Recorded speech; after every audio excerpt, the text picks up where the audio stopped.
Senate Committee on Redistricting. Senate Committee on Redistricting is now in order. Good morning, folks. It's good to see you here again for redistricting. We're back kind of on our home turf of the Senate building.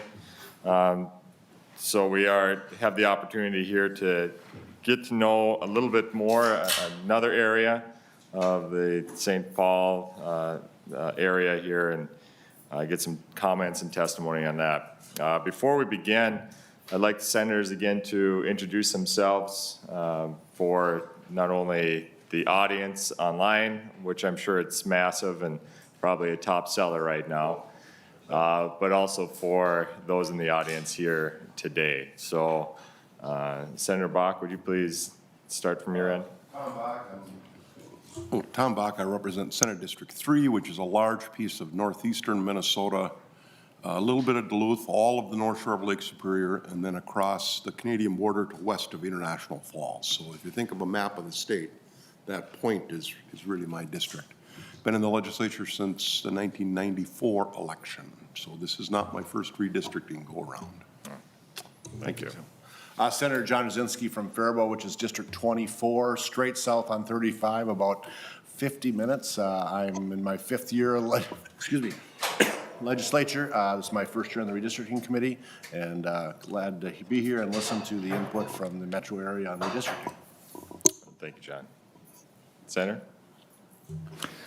Senator Jason Isaacson, I represent Shoreview, Little Canada, Mounds View, Arden Hills, Vadnais Heights, Gem Lake, and a portion of Roseville, so just north of us, about 12 minutes. I've been in the legislature since 2013, and very excited to be a part of this process. Thanks. Thank you. Senator Murphy? Thank you, Mr. Chair, and good morning, everybody. I'm Erin Murphy. I am a first-term member of the Minnesota Senate, served 12 years in the Minnesota House, my first time on the redistricting committee. I represent a district in St. Paul, the one that is the most western part of St. Paul. The northern boundary is the state fairgrounds. I have a boundary with the city of Minneapolis, with the Mississippi River, and with 35E. So it has contiguous boundaries. It's a compact district with a lot of boundaries all around it, and I'm really glad to be here. Wonderful. Thank you. Senator Kunish? Good morning. I'm Senator Mary Kunish. I represent District 41, which includes the communities of St. Anthony Village and New Brighton, Columbia Heights and Hilltop, Fridley, and a little bit of Spring Lake Park. This is my first session in the Minnesota Senate. I served 4 years in the Minnesota House. Thank you. Well, thank you very much.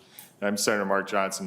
My district is Senate District 1 up in northwest Minnesota, so I touch on Canada and North Dakota up there, and right in the middle of sugar beet season, so it's an exciting time of year up in northwest. With that, I have very few housekeeping items, so I think we'll begin right with the public testimony. We'll step into that. So first on my list is Carter Yost. Mr. Yost, are you in the building? Wonderful. There you are. And after Mr. Yost, I've got Benjamin Mueller, so if you want to be prepared to follow up Mr. Yost.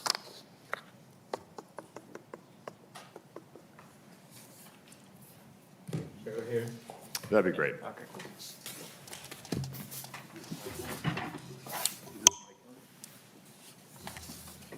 It should be. Mr. Yost, do you see a red light on your microphone? Like on the side? There, it's on. Okay, thank you. State your name for the record and begin your testimony. Thanks. My name is Carter Yost. I use pronouns like he, him, and his. Mr. Chairman, members of the committee, good morning. I hope you're all well, and thank you for allowing me a chance to speak before you today. My name is Carter Yost. I'm a student at the University of Minnesota Twin Cities. I live on the West Bank campus over in Minneapolis, so I'm a resident in District 5, and I'm currently the state president for College Democrats of Minnesota. In this position, I work with over a dozen chapters on college campuses across our state, with a shared membership of nearly 1,000 college Democrats.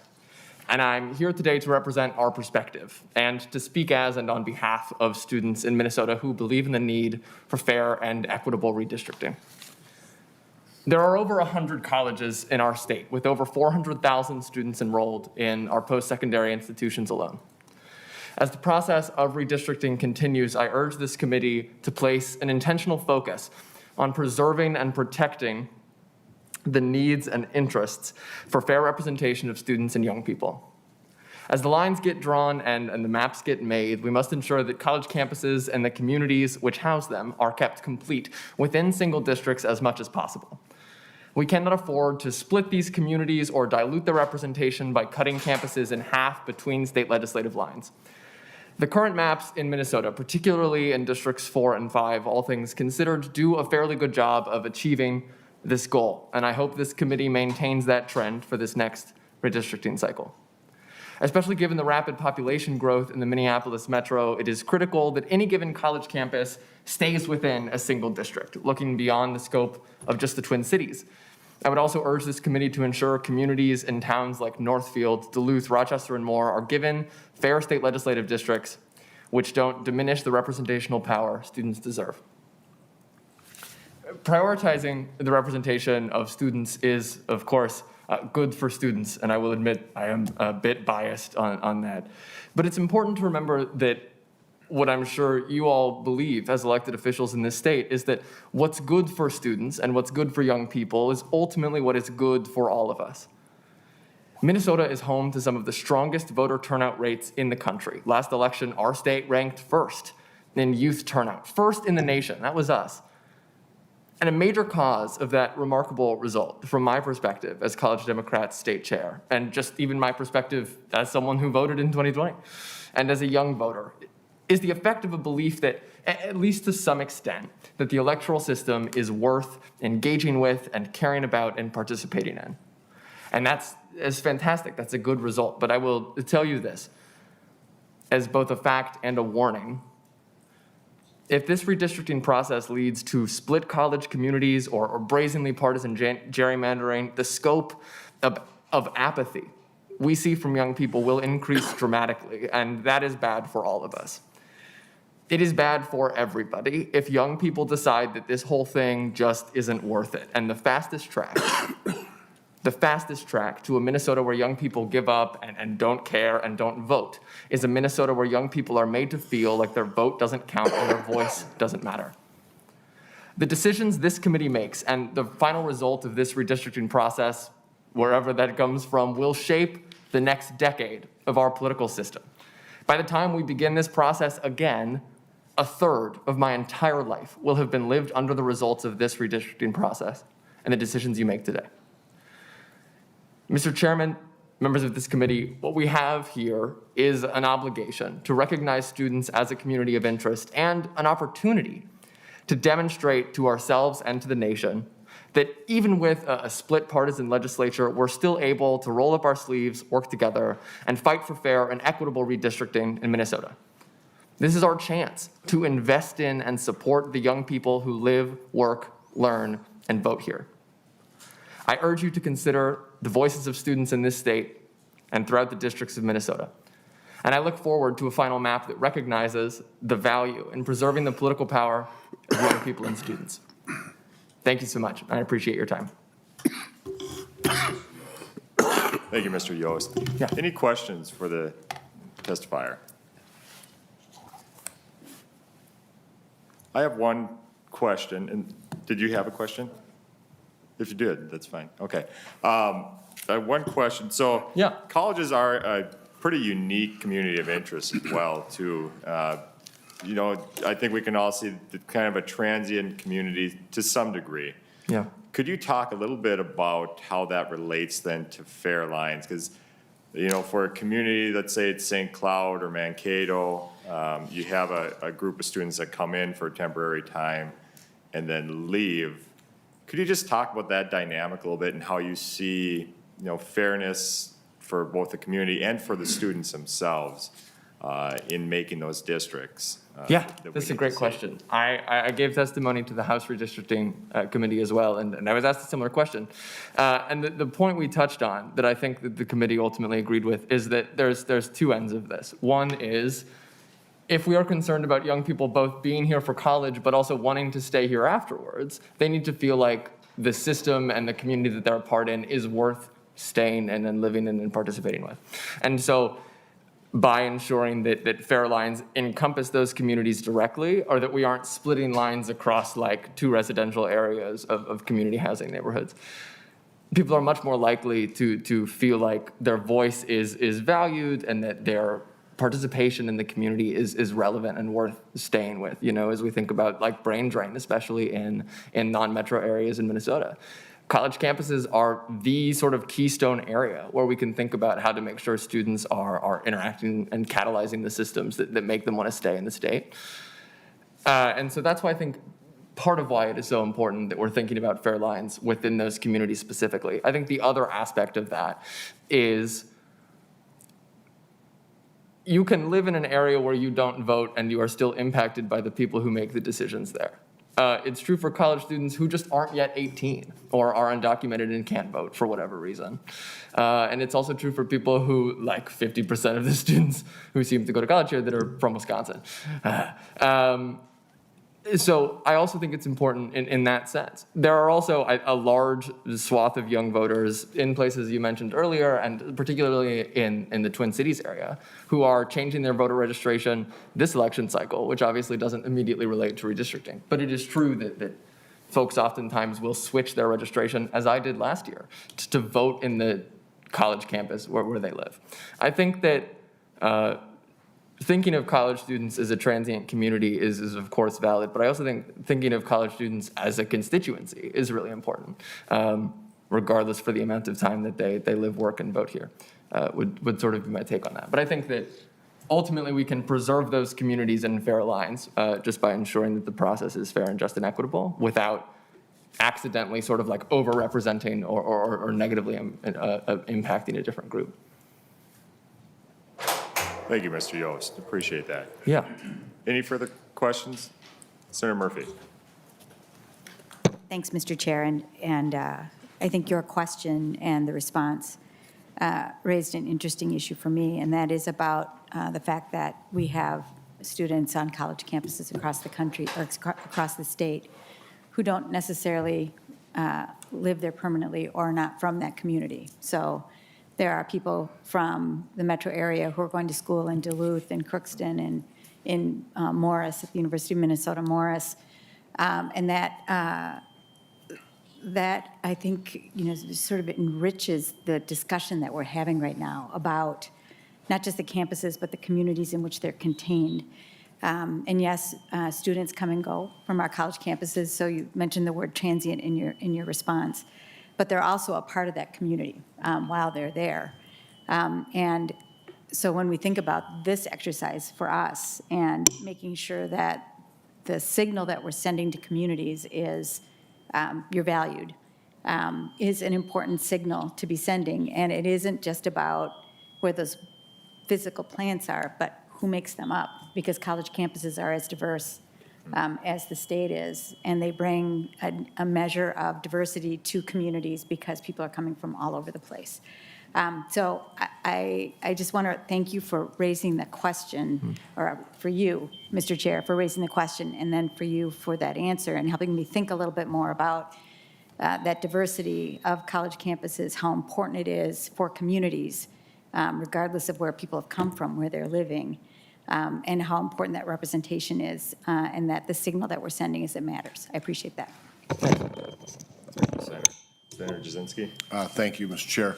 So following up a little on this line of questioning, as you brought it up in your discussion, the city of Northfield, and Northfield is a little unique. It's just north of my district, actually has two colleges, and the city is basically split almost in half with one county and another county. So when you're looking at that whole picture of what would happen, as who you represent, what do you feel is the most important to keep together? Is it the colleges or the city? Because what I understand could happen is the north half of the city could go with Dakota County, and the south half could go to Rice County, which would then split the colleges from the city. So give me your opinion on the city of Northfield and the colleges, of how redistricting you believe is best, and I'll do the same with the college Republicans as well, or the Minnesota College Republicans as well. But that's my question of that specific community, because it is very unique. Yeah, I think Northfield is a really important sort of point in this conversation.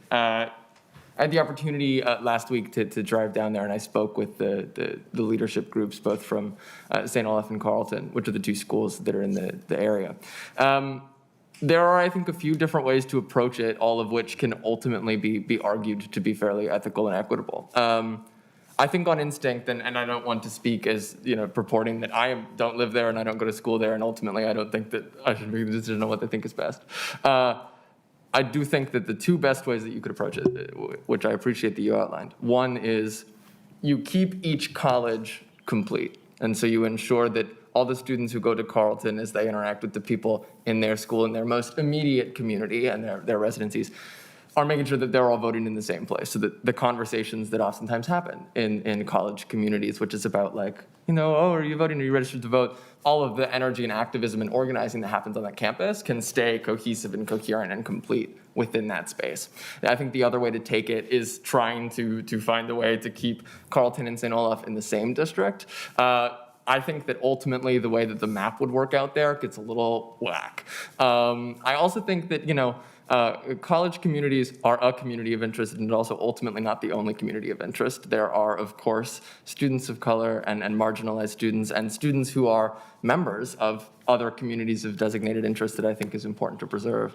I don't know if ultimately the response or the takeaway I want to be from my testimony and the College Democrats' argument to be that the most important thing we have to do is make sure that the colleges stay together. I think ultimately the most important thing we have to do is make sure that the system stays together. And I think the way we do that is ensuring that the people who live near each other, who interact with each other, and are a part of the same immediate community, whether that's a campus or an identity group or a neighborhood, are interacting with the same system and are represented by the same people and are voting in the same elections and districts. So I think that the first proposal that you outlined, which I think ultimately is more likely to work out, is where Northfield, which sits on a weird county line, probably winds up split to some extent, but at least you get to a point where people who in their most immediate community stay together and compact.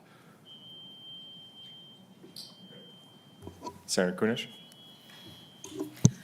Thank you, Mr. Yost, for your testimony. And I have a question. I don't know if the chair would be able to answer this, or any of our staff might, or even Mr. Yost, if you could. But I'm really curious to find out what the percentage is of students at universities and colleges across the state actually vote in the local elections where their colleges and universities are. Or do they vote at home?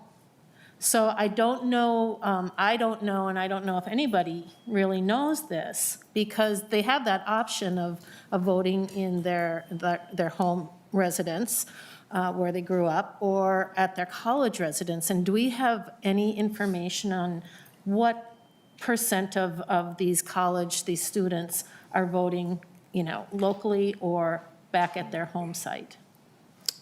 That's a good question, Senator Kunish. I do not have that information, or have I seen that split between the two. I know, the only thing that I have seen is percentage of voters under the age of 25, I think it is right around 65%, but I don't know where they're doing that voting at, so. Yeah, sorry. To speak on it briefly, and it's weird because ultimately the way that we have measured that in the past is what number of students vote on a campus. So you're measuring it by turnout, but you aren't necessarily measuring it by where they voted. Because then you get into weird questions of like, where'd you vote and how'd you vote?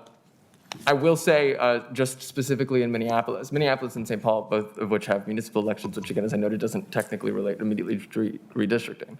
College Democrats of Minnesota just a few weeks ago registered 185 people to vote from Wisconsin or a different neighborhood or from a different state to register to vote in Minnesota. And I think part of it, again, is due to the fact that people feel like they are valued here and they should participate here and they should engage with the system.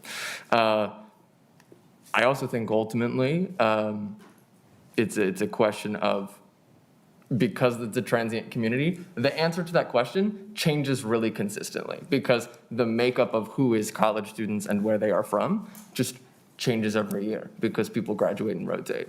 So thinking of it both as the constituency of college students, but also the college as a community and as an institution, which sort of is naturally creating turnover and hopefully then also community investment. the answer to that has changed pretty drastically. In 2020, we didn't get concrete numbers on what turnout looked like, what percentage of UMNTC or UMN system students voted in Minnesota versus voted somewhere else, but we do know that the total turnout number of students, participation here or Wisconsin or otherwise, was higher than anywhere else. And I think, again, it's a point to the fact that there's a belief that the system here in Minnesota and it's workable or worth engaging in. And I think part of what the point of redistricting is to make sure that stays or improves, that you don't diminish the investment that young people feel like is worth making. Follow-up? Okay, Senator Murphy. Thank you, Mr. Chair. And again, thank you very much, Mr. Yost, for being here. Do you know how many students are enrolled at the University of Minnesota Twin Cities? 35,000. Mr. Chair, could you repeat that, please? It's around 35,000 undergraduate students. I don't know the total number. I mean, I could check, but that's my estimation. Thank you, Mr. Chair, and thank you, Mr. Yost. 35,000 is nearly half the number of an ideal Senate district. And Mr. Chair and Mr. Yost, you are here hoping that we hear you loud and clearly that that community shouldn't be divided by a legislative district. Is that accurate? That's right. All right, and Mr. Chair, and Mr. Yost, the city of Northfield is 20,000 people. And so by your logic, I think we could make an argument that the people who live in that community of 20,000 people, which is just a quarter of a legislative district, would feel a lack of representation if they were somehow divided in this process. Is that a logical conclusion? I think that's a fair point. And it's important to recognize ultimately that, again, as we discussed briefly earlier, there are, of course, other considerations in both of those communities. Twin Cities campus particularly is just in a weird spot because it also is split by the river, and that leads to strange district lines as well.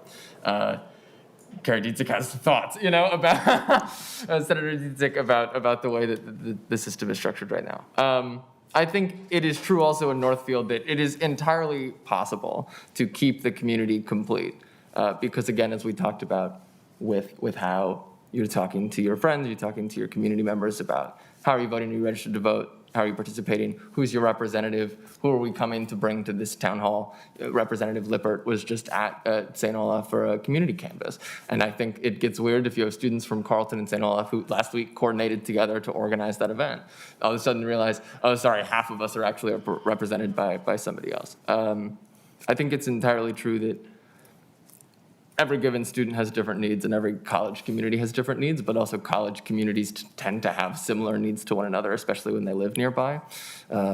So I think ultimately you can figure out a way to handle the Northfield question in a few different ways, where it's split or not. Ultimately, I think I would defer to the voices and perspectives of people who live and vote there, as I don't.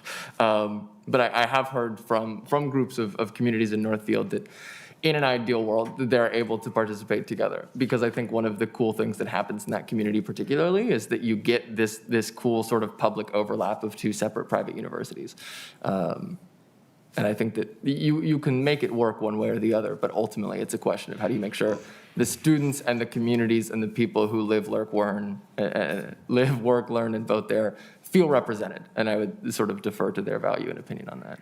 And thank you, Mr. Chair, and thank you very much, Mr. Yost. I represent a district in St. Paul that has three private campuses, St. Thomas and St. Kate's and McAllister, and then Hamlin Mitchell is also in the district I represent. So rich with private colleges in the district, and each has its own identity and a connection to St. Paul. There are also people that live in the district I represent who went to school in Northfield. A couple in particular, Megan and Skylar, who are Oles, and they are proud Oles, and they go back to St. Olaf, but they spend a lot of time in Northfield because Northfield is a part of their Ole experience. That cultural piece, that identity piece is part of what we're trying, I think, to discern in these hearings to understand what those communities of interest are. So I really appreciate you being here today and helping us think through the importance of college, university campuses. They're connection to community and what that means for those communities and communities of interest. Thank you. Thank you. Seeing no other questions, thank you, Mr. Yost, appreciate that. Mr. Mueller, will you please come and give your comments? Okay. And if we're working with the college Republicans here, Mr. La Silva and Vacare, would you please come? You might as well, you can come up and sit with Mr. Mueller as well.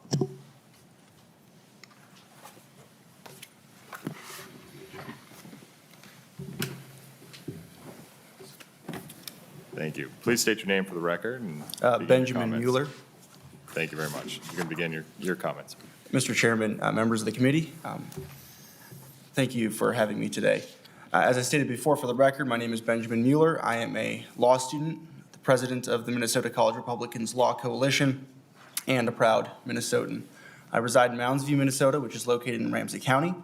But I did grow up primarily in a rural part of the state, just on the outskirts of the Twin Cities Metro in Congressional District 6. And I've spent a lot of time living in Minneapolis as well during my college years. And so I have a unique perspective on all different types of communities, both rural, suburban, and urban as well. What I can say about the sector of the state that I grew up in is that it's vastly different than the Twin Cities in terms of values and priorities. The part of Congressional District 6 where I grew up is comprised of mostly agricultural areas, some up-and-coming suburbs in the west, St. Cloud, and some more established suburbs as you move east towards the Wisconsin border. The values of the constituents in my home district that they share include low taxes, minimal government intervention, and agriculture.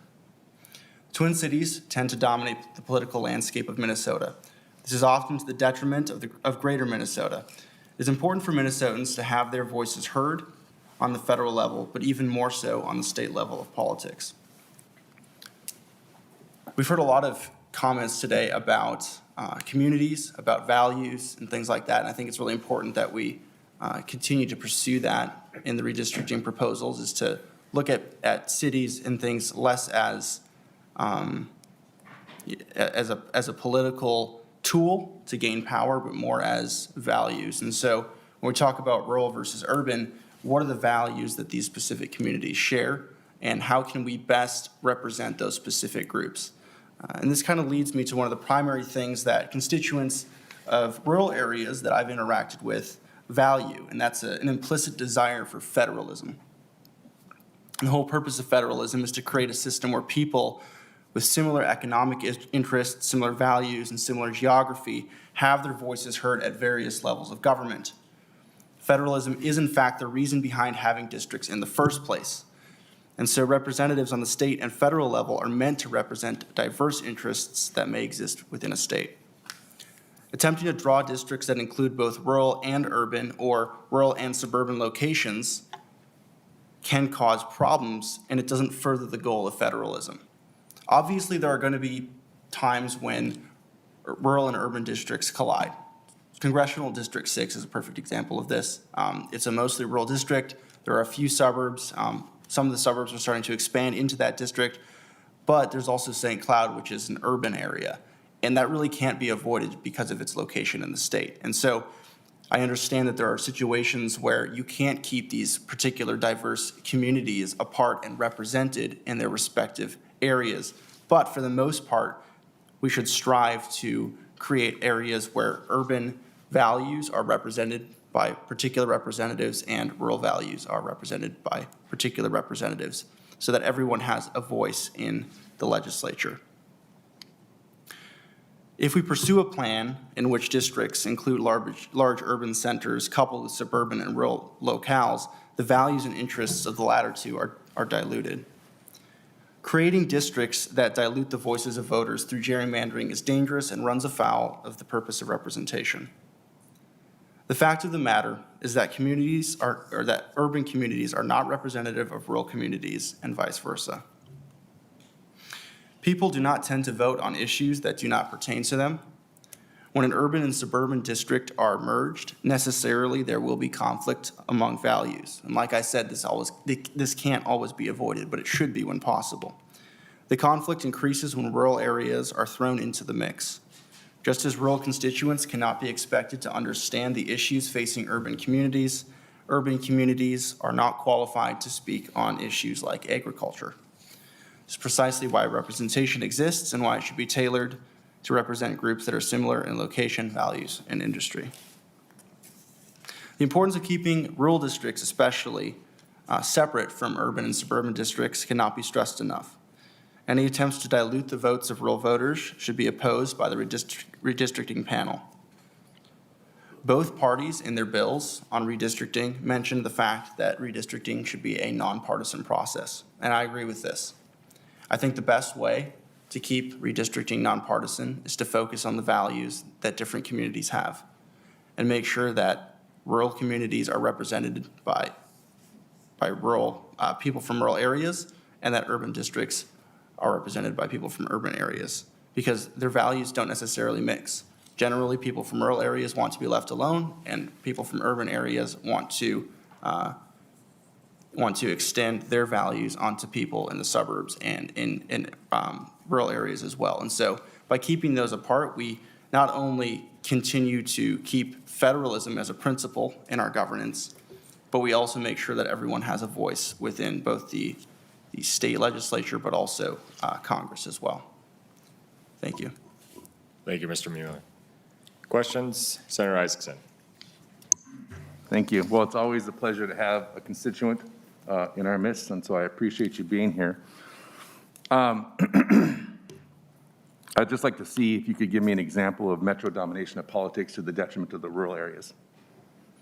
That's a comment you made earlier, and I'd just like to get an example of that. Yeah. Mr. Chairman, Senator Isaacson. Well, if you look at state level politics particularly, the metro has a far larger population. And so what happens is in state level politics, particularly for governor and statewide races for U.S. Senate, for example, rural interests are not really represented because of dominance in the metropolitan areas. Mr. Chair? Senator Isaacson. I understand that's the same thing you said before. I'm just looking for an example of that. An example of where metro politics has dominated to the detriment of rural politics, because statistically speaking, a huge chunk of money from the metro goes to support rural Minnesota and provide them with the infrastructure and the support they need. So I'm just wondering what an example of that would be where the metro has dominated the rural. Yeah. Mr. Chairman, Senator Isaacson. Mr. Mueller. When we look at particular policies, for example, like environmental policies, which the state legislature might be looking to pass, the amount of representation that the metro areas include serves to the detriment of rural areas, because many of the policies, particularly relating to agriculture or environmental issues that might be perceived as beneficial by urban legislators or suburban legislators, can be to the detriment of rural constituents. And because there are more people within urban and suburban areas, more legislators are from those areas. And so those sorts of policies can be promulgated and can negatively affect rural areas. Senator Isaacson. So if I'm hearing this correctly, you're frustrated that the majority of the people want to do what they want to do because they're the majority. And what you're concerned about is tyranny of the majority on a small group of people, a smaller group of people in other parts of the state. I think it's important that we frame that correctly. Second, you say in here, in your term, and I quote, there may not be a way to improve this in the short term, but surely allowing the DFL proposal to govern would decrease the thin representation for greater Minnesota. And I'm just wondering, having had not put out a proposal and now as the House, what proposal are you referring to? Well, I'm referring to the idea that districts should be redrawn to expand the reach of urban districts. Oh, so there is an actual proposal. You're just saying the GFL philosophy. Correct. Okay. Yeah, that's definitely not, it should have been written a different way. I get it. I just want to make sure because I've not seen one. Yeah. When we talk about attempt to dilute the vote, it sounds like you're suggesting that there is an effort to in chunks of rural area, but not big enough for them to have a popular, be able to express their will to their detriment and to gain seats for the other side. Is that kind of what you're implying with dilute? Correct. Mr. Mueller. Okay.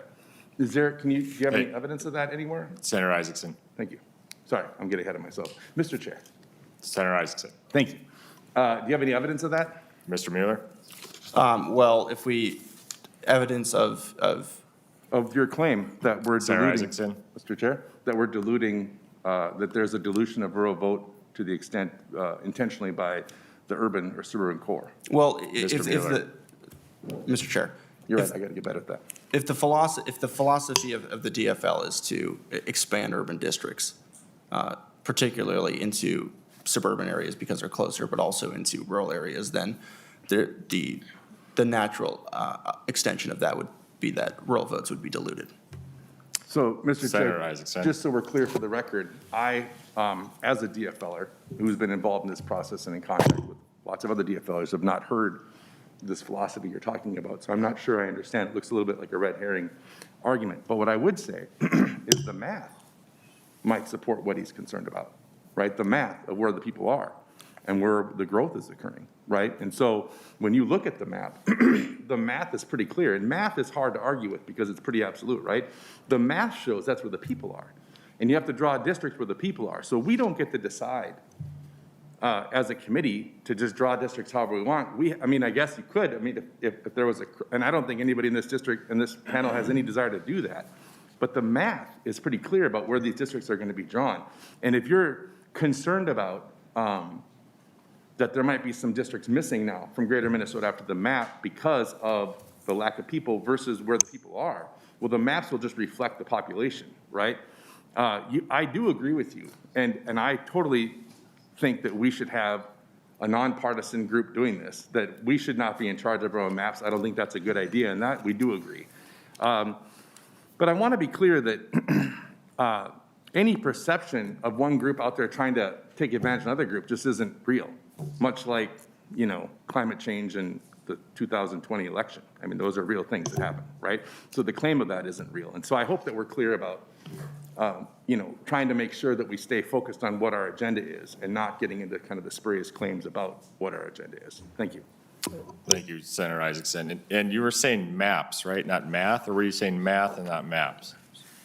Sorry, my Darth Vader mask has a filter in it. It makes it hard to hear. And I was saying math, M-A-T-H, and I There we go. appreciate you having, because I'm not able to, I'm usually very loud and I'm trying to get through the muffled. So do you use like, you're my father, I'm your father type I filter on that? could kick that out then? if I had to, but it seems Okay. inappropriate for this meeting, so I'm not Yes. going to do that. No, that's great. Well, thank you. So, Mr. Mueller, to me, it sounds like you're concerned about compactness, which is one of the principles laid out within the court's documents, within what they have been using. So it's something that we really do take into consideration moving forward. So thank you very much for your testimony. Appreciate that. Mr. La Silva? Why don't you state your name for the record, and you can begin your comments. My name is Noah LaSalvia. Thank you, Mr. Chairman. Thank you, members of the committee. Thank you for agreeing to hear my testimony on redistricting today. My name is Noah LaSalvia. I am the Vice Chairman of the Minnesota College Republicans, as well as the Chairman of the Minnesota State University Mankato College Republicans. Yes, I am young to be testifying on something that many believe people my age should not care about. I've been a resident of Minnesota my entire life, and during my tenure in this great state, I have watched states gerrymander districts into meandering lines that make no sense for the voter. It is truly head-spinning. I am here to make sure that my views against gerrymandering, which are the views of many, are properly represented. Statute SF 2308, Subdivision 4, must be followed. The new lines must not be drawn in response to any favor of any political party. This is something that should be routine. Focus on the people, not the politicians or the parties. Recently, in previous testimony, it was said by a member of the DFL that maps should replicate that of a pie shape to promote equal distribution of voters to districts. This is just another attempt to write Minnesota into a DFL sanctuary for the next decade. If this were to happen, it would be the purest form of gerrymandering. And not long down the road, our great state's district maps will resemble that of Chicago and Baltimore. We need to continue to use the neutral and historical redistricting principles which have been used in previous cycles.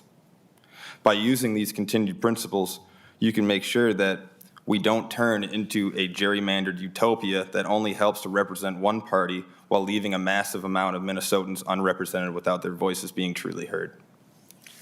The very backbone of our nation and for the great state of Minnesota is that all voices are heard. Everyone is equally represented. I urge the committee to adopt these principles for a continued, equally represented, and fair Minnesota. Thank you for your time today. Thank you very much, Mr. Da Silva. Senator Isaacson? Yeah. Do you want to follow up? Yeah, thank you. I'm going to just, if you don't mind, take Darth Vader off for a second. I prefer. First of all, some of the principles you're talking about, clearly we're all on the same page, right? Regardless of partisan stripes. I think that's good. However, and I don't know if I caught all of it, so I just want to make sure you could repeat this. Did you say that there are gerrymandering maps that make no sense at all? And were you referring to Minnesota maps or just maps across the country at times? Mr. Da Silva? Thank you. Maps across the country. So not, Mr. Chair? Senator Isaacson? So not Minnesota? No, the hope is that we will not become that. Senator Isaacson? Thank you. So, and I hear your concern, and I could see why you'd be nervous about that. I'm just wondering, Mr. Chair, I have one more question. Follow up? Yes, So please thank go you. for it. Could you define DFL sanctuary for me? I'm very interested in this comment. This was interesting. If you could maybe help me understand what that means. Mr. Da Silva? I would consider Minneapolis to be a DFL sanctuary. A DFL sanctuary. So a place where the majority of the voters who are DFL then live in the same spot. One could interpret it that way, yes. That's what you're willing to go with that, Mr. Chair? I believe a DFL sanctuary such as Minneapolis is one where there are voters that are Republican, such as myself. And they are there, but due to certain aspects, their voices are not heard. If you look at the uproar with perhaps Ilhan Omar's district over her, it is abhorrent. Yet she still receives 75% of the vote. It does not make sense with the amount of people that are so distraught.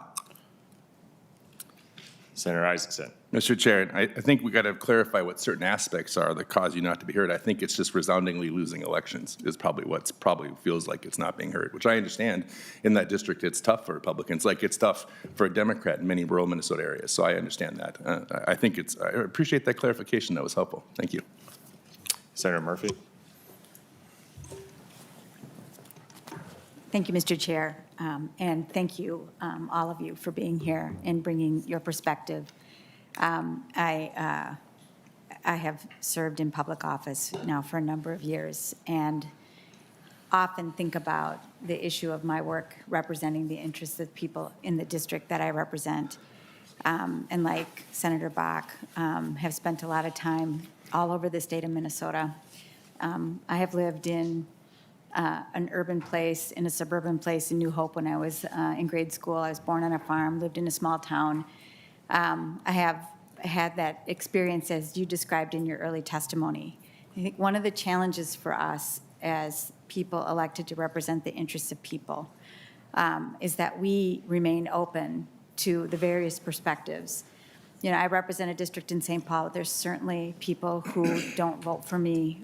They are Republican. They will tell me they are. When I knock their door, they will tell me they're not going to vote for me.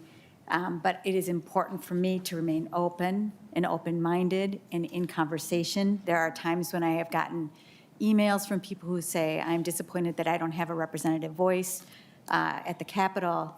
And I always write back to say, I am elected to represent everybody in the district where I live. And it is the case. It is a discipline, is a necessary practice that we keep our ears trained. And as I am hearing the testimony of the both of you, like there are things that are making my heart pound because I pretty strongly disagree, especially about the parsing of values depending on where you live. Because as I have experienced Minnesotans across the state, we have shared values and different values, and they're not necessarily geographically bound. But somehow we have to find our way together in the governing, right? Which is why this question of redistricting is so important, right? Because we want to make sure, at least for me, that these districts are drawn in such a way that they reflect where people live. That we are doing our very best to draw optimal maps that have the optimal number of people in them, that we don't deviate in pursuit of some form of representation or a history of our representation, that we are drawing the maps for where people are today, so that we are doing our best job going forward in the next decade, based on where people live, doing that hard job of representing everybody's interests in these districts, because if each of us are doing that, then we have the best shot, right, of governing for the people of Minnesota, taking their voices and their consideration into mind. And we're living in a time where we're real polarized from one another, and that is the case, and it's making it harder for us to govern for sure. But I think those of us who have an interest in this, and I'm really glad you're here, because you're bringing your voices and your interest to this, because it's really important about governing and about our democracy, small d democracy. If we push ourselves in the direction of, regardless of our differences, we've got to find our path forward, we're going to do a better job together. So some of the testimony I'm hearing is testimony that I feel like is pushing us apart. Like, we can't share values because we live in different parts of the state. I'm the lead on the Ag Committee, just FYI, and I live in St. Paul. You should come see a farm in the district I represent sometime. I'd love that. It is a real challenge for us, and the testimony is lifting that challenge up for me. And so I just want to be on the record to say representation is important. Where we live is important. And getting these maps right so they fairly represent where people live is really important. And I thank you very much for coming and bringing your perspective. And I hear things that we agree about and some things that we don't, but that's okay, because that's the way we do our work in a representative democracy. Thanks.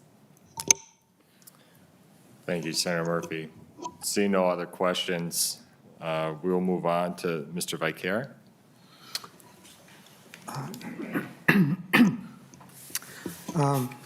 Good morning, committee. I am Alexander Vacare, the chair for the Southern Region of Minnesota. Excuse me. Republicans, as well as the vice chair for the Minnesota College. Republicans, chapter in Mankato, Minnesota State University. Today I will be testifying on behalf of the Minnesota College Republicans and as a citizen of Minnesota. Thank you for allowing the Minnesota College Republicans to share our views on the matter. I am here to advocate for two simple things. I am advocating for the importance of maintaining the voice of more than 434,000 rural Minnesotans, as well as for the preservation of communities' voices. Rural Minnesotan voices are important. Many Minnesotans who live in rural areas hold very different ideas than the more densely populated Twin Cities and rural areas. They are a distinct but very important region to Minnesota's culture and economy. Rural Minnesota deserves a notable voice in the way our state is redistricted, and I strongly suggest that it does. I'm also here to advocate against the splitting of communities or towns in urban areas. It is common for cities to have a plethora of communities within them, and to redistrict cities into multiple pieces makes sense. It is, however, important to keep community voices together. There is no other reason than potential political gain for the State House District to the north, 19A, of my district, 19B, to have the odd jut that it has going into the Mankato region. It is my opinion that grossly bizarre districting, as seen in the states of Maryland, Pennsylvania, and Illinois, serve no purpose other than an unfair political advantage for either major party, and has no place in our state. It is my hope that the committee keeps in mind the voices of rural Minnesota, as well as do your best to keep community interests intact in order to secure fair representation throughout our state. And I have little doubt that you can accomplish this. Thank you for your time. Thank you. Any questions? Senator Bach. Well, I just want to add something. First, I want to thank you for coming in. We don't get to see a lot of real citizen people come and testify at the legislature, so thanks for doing that. I just want to share something with you because just kind of my thoughts on redistricting. I think as it relates to the legislature, we should draw maps that have as many competitive districts as possible. Because what happens when you do that is the best candidates in those competitive districts prevail. And arguably, the best candidate maybe will be the best lawmaker. I know there's a sentiment out there that when one party draws the maps, the other one is shut out and there's nothing they can do for another 10 years. I just want you to know, because you're going to be around this business long after I'm gone, that's just not true. You read that over and over and over. And I can tell you, we have an example right here in Minnesota. In the 1990 redistricting that was done, the Democrats controlled the Senate and they controlled the House. And my wife actually worked in the leadership corner at the time as a staffer. And they put together, you could argue, gerrymandered maps. It was one party that drew the maps. And they sent them to Governor Arne Carlson. And he was a new governor, and he made a mistake. And he waited too long to veto them, and he wanted to veto them. He tried to veto them, but they became law. So Democrats wrote the maps in 1990, after the 1990 redistricting, and everyone over in the House, and I was a House member in the early 90s, said there is no way the Republicans can ever get control of the House because we drew the maps. Well, I was there in the majority after that redistricting, and in 1998, I went into the minority because the Republicans took the House. And it wasn't a fluke because they held it again in 2000. So I just want you to, there's a lot of hype about gerrymandering and one side gets completely shut out. I just don't believe that's true. Really, there's always going to be, as it relates to the legislature, there's always going to be a significant number of swing districts. And the best candidates in those districts should be the ones that prevail, regardless of the party that they belong to. That's who should prevail in those swing districts, and that oftentimes determines the majority in the legislature. So I just wanted to share that with you. I appreciate you coming in. I appreciate your youth. I appreciate your interest in this. So thank you for doing that. Thank you, Senator Bach, kind of our resident historian on the committee here. Now, this is good to have you in that perspective, too. I appreciate that. Any further follow-up questions for testifiers? Thank you, gentlemen. Appreciate the comments and testimony. And then I've got Ms. Hayslip from the Minnesota Let People Vote Coalition.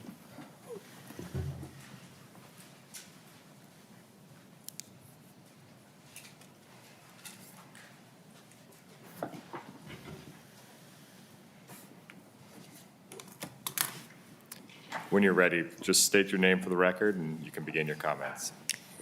Melanie Hayslip. Mr. Chair, members of the committee, my name is Melanie Hayslip, and I'm a concerned citizen who's had an eye on redistricting. I also represent the Minnesota Let People Vote Coalition, which is a very small grassroots organizing group that operates in St. Paul. I'm actually a constituent of Senator Murphy's.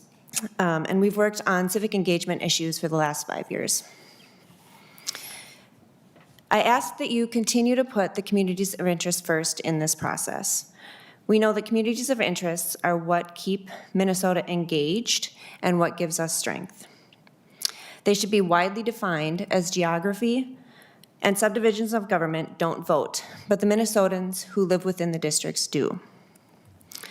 Another important consideration is that right now we count incarcerated individuals as part of the population where they are incarcerated. And this is a violation of their ability to have their voices heard in the civic process. I ask that you change this to count them as part of the population from the city and county where they last resided. I don't support continuing to protect incumbents and party interests by prioritizing the preservation of core districts over communities of interest. I thank you for ensuring that our districts are drawn equitably in a way that represent the people living within them and not protecting the incumbents and partisan interests. Thank you. Thank you. Questions? I do have one question on this, Ms. Hayslip. So we heard a little bit about college campuses just a few minutes ago, and now we're hearing about prison systems, incarceration. Communities that could be viewed to have some similarities between them. Could you talk a little bit about why that would be different, counting incarcerated at their home and then maybe counting college students at the campus where they're at? There seems to be a little bit of a, you can make the analogy between the two are very similar. So could you talk a little bit about that? Sure, Mr. Chair. I can't speak to the college experience, but for incarcerated individuals in Minnesota, we know that we have some of the shortest and least amount of incarceration times in the country. And we've also stripped those individuals of the right to vote while they are incarcerated. And so it's important for us to consider that their community of interest for those individuals are not that temporary place where they will probably not spend a lot of time incarcerated, but their community of interest is where they will likely go back to once they are out of incarceration, and where we would like to find ways to reintegrate them and pull them back into the civic engagement process. Thank you. I appreciate that. Any further? Oh, Senator Murphy? Thank you, Mr. Chair, and welcome to the committee. It's nice to see you here and representing the Mighty 64. Just to the point that you made, or the question you made, Mr. Chair, I think one of the differences I would raise between college campuses and facilities where people are incarcerated is students on college campuses have a choice. They can choose to vote at their home residence, or they can choose to vote on their college campus. People who are incarcerated don't have that choice, and they do have an interest in the community where they will return. Often their families are there. That is the anchor we want them to return to. So I do think that they have an interest in that, and there is a difference between people who are incarcerated and their ability to make that choice. Thank you. Any further questions? Seeing none, thank you very much. Appreciate that. We'll open the floor up now to anybody from the public not on the list who'd like to testify at this point. Don't all rush over here at once. All right, seeing nobody else who would like to give comment, just final housekeeping points right now. We don't have anything scheduled as of yet. We plan to have some more redistricting hearings scheduled within the next month. So watch your emails for that, or the boards. They should be popping up shortly. So we will have that in the upcoming months. Senator Murphy. Thank you, Mr. Chair. And to the housekeeping, we have had 3 field hearings. This is a field hearing, so one in St. Paul and the 4th, one in Lakeville, the 2nd, one in Bemidji, and we were at the 7th, straddling the 7th and the 8th, I suppose. Are we going to try and get to each of the congressional districts before we're finished with our field hearings? We have been splitting it out between congressional districts so far. We'll see where that ends up at the end of the day, exactly where we'll be.